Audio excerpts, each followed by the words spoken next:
Go. Right. Cool. All right. Hi, everyone. Do I need to speak into this microphone or? That's my mic. They can't really hear you, but I can. Okay, great. Use that one. Cool. Well, hi, everyone. I'm passing out some flyers here so that those of you who have more questions about me can figure out the answers there.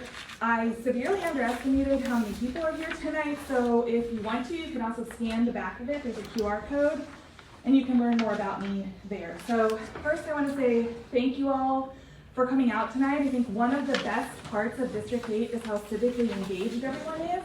So the fact that this room is full is just amazing, right? That's why our district is amazing.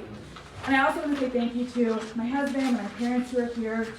I literally would not be standing in front of you for many reasons if they did not exist. So thank you all for your support. And now, who the heck am I? I'm Taylor McGovern Usellis. I have lived in the Highlands my entire life. I was born on Bonnycastle. I live on Beechwood right now, and I've spent some time on Sherwood and also Cherokee Parkway. I'm a proud graduate of both Bloom Elementary School and Highland Middle School. I love this neighborhood so much that I've convinced my husband to bring our two kids back here to raise them. I have a 5-year-old and a 6-year-old. The 6-year-old is at Bloom Elementary right now, where I serve on the PTA, and then the 5-year-old, fingers crossed, will be there next year, depending on JCPS's decision making, right? So why do I want to be your Metro Council person? Well, first and foremost, representation. It matters. Right now, there are only 9 women on the Metro Council, and of those 9 women, now that Cassie has vacated, there are no mothers of young children.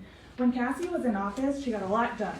She passed paid parental leave for city employees for the first time in the city's history. She also established the first women's caucus. We need to be represented, right? Working young mothers, it's crucial for us to be represented in legislative bodies. I want to be that for Metro Council. But what about our neighborhood? All right, so first, I want to reinvest in public safety. And what do I mean when I say that? I mean, I want to invest in an infrastructure of care that wraps around our community and makes everyone feel safe. And I want to give you just a brief story that exemplifies this for me. I live on Beechwood, as I said, and we've had 3 shootings near our street in this calendar year. It's only March. That is traumatic for everyone. Unfortunately, one of them was even fatal. So that's traumatic for everyone, right? The victims, but also for those of us that live on Beechwood. After the 3rd one, our neighborhood got together and said, how can we solve this issue? And what we did was, one of us contacted Cassie, one of us contacted the neighborhood association, one of us contacted alcohol and beverage control, one of us contacted law enforcement, and then we met up at the next neighborhood association and we got the business owner whose parking lot these shootings were happening in. We got their contact information. And it is that community of stakeholders that now makes me feel safer on my street than I did before that. And that is the kind of community and the kind of partnership that we need in order to solve the public safety crisis that we're having at this point. When we invest in community, we make powerful change, and that is what we need in this arena. Second, I'm super invested in environmental justice. Oh my God, I only have a minute left. And so I think District 8 already does this really well, but I want to continue to invest in that. To wrap it up so that I don't take up too much of your time, I am ready to serve this district and I am here to stay.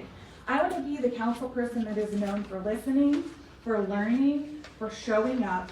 I want to come to the neighborhood association meetings. I want to answer your phone calls and answer your texts. I want to be here for you. Also, I want to stick around. I grew up with Tom Owen as my council person here in the district, and that longevity of service is not foreign to me. So as long as the people want me in this office, I want to stick around and be around. Because at the end of the day, that's what matters, right? The people in our neighborhood, we have the power, and we have all the say that we need to make change in our community. So that's me in a nutshell. And I will stick around after this meeting is over to answer more questions for you if you have them. If we don't get through them today, you have my contact information.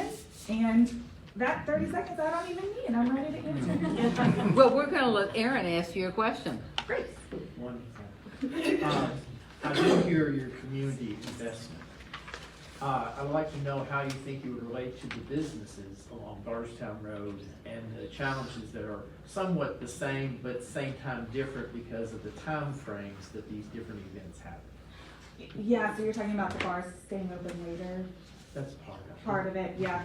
So that community group, you know, that stakeholders group that I was talking about earlier that creates public safety is part of the solution to this, right? We have to have business owners at the table in order to have these conversations with residents so that both sides can see what's going on. The residents can explain their issues, the business owners can explain their issues as well. And I also think if we could provide an incentive system where the council person pays for part of the ABC fees for these bars that are staying open late, if they abide by the late night safety plan that the ABC has created actually with Cassie, then those types of programs I think can create that partnership and that community of stakeholders that really can change things in the neighborhood and does involve the government officials too. Thank you kindly. All right. Thanks, y'all.